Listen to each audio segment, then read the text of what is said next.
We're back! It's your favorite salsa, queso, and guac.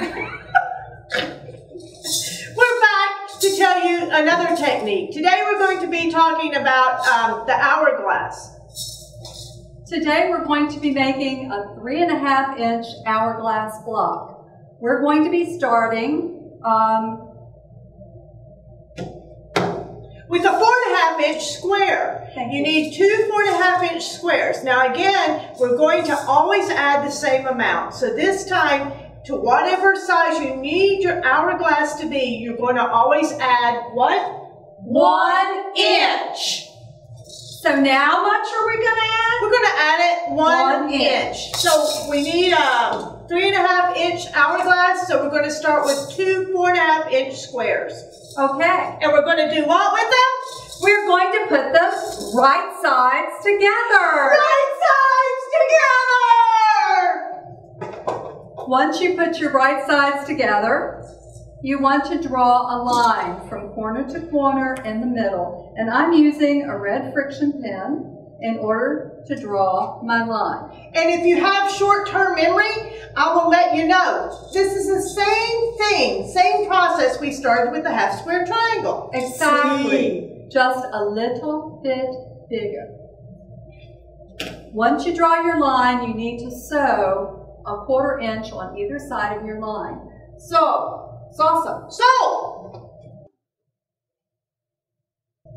Olé! Thank you. So we end up with 2 lines sewn on either side of our red line.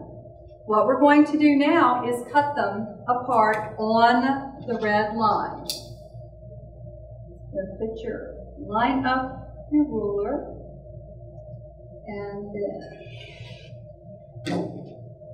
cut them in half in 2 different squares.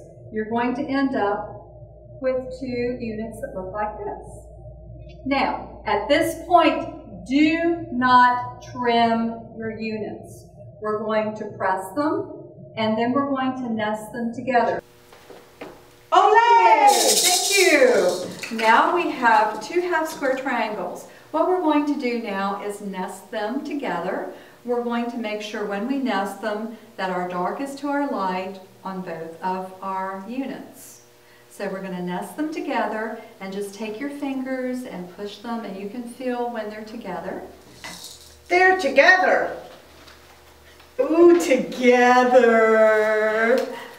The next thing we're going to do is draw a line, just like we did before, from corner to corner. And we're again going to use our friction pen. And now we're going to sew a 1/4 inch on either side of our red line.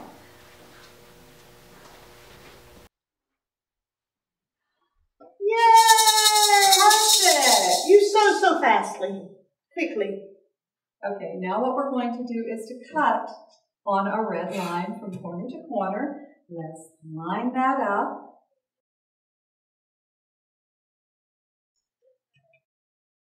Cut. Always put your blade back in its guard. Not quite yet.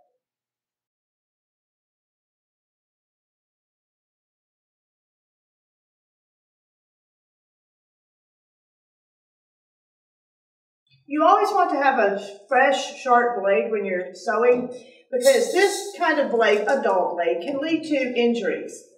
I have one. I think we've all had one. Yes, very definitely. And so what we're going to end up with is our hourglass. But don't open it yet! Okay. The next thing we want to do is to square this block up to our 3.5-inch hourglass.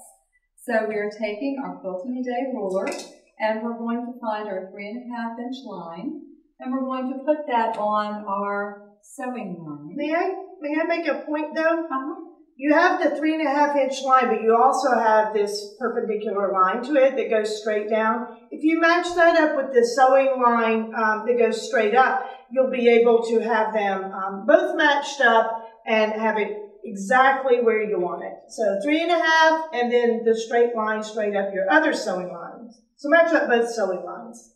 Okay, great tip. All right, again, let us make sure it's on where we need, and we're going to cut. And then we're going to cut. There's always a good thing to move out of the way of the person cutting.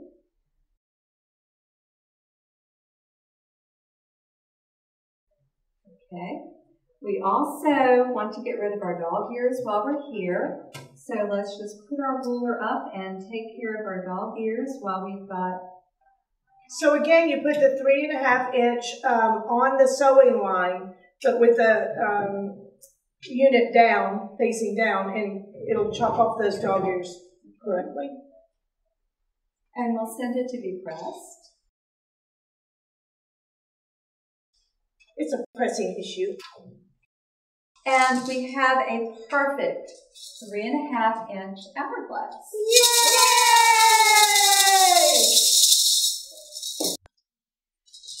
Another tip, now that we have our perfect hourglass block, a tip to help it lay flat, because in the back right now you have a lot of bulk with your seams going one way. You put bulk. My seams are going one way. Bulky. Okay. I'm sorry. Bulk. So what you want to do is put one finger here, and then you want to take your other seam and go down, and then you want to do a twist. And when you twist, you are going to break your little threads that are holding it together down to where the seam meets, and you're going to have a perfect little square in the middle, and also a very flat block. Now, if your twister is not as twisty as Debbie's twister, you can also just unsew where the seam comes together. You unsew the 2 little stitches right there past the vertical seam. That little horizontal seam, you take out 2 stitches and you can lay it flat. No twisting required. For those of us who are not who didn't play Twister when they were young.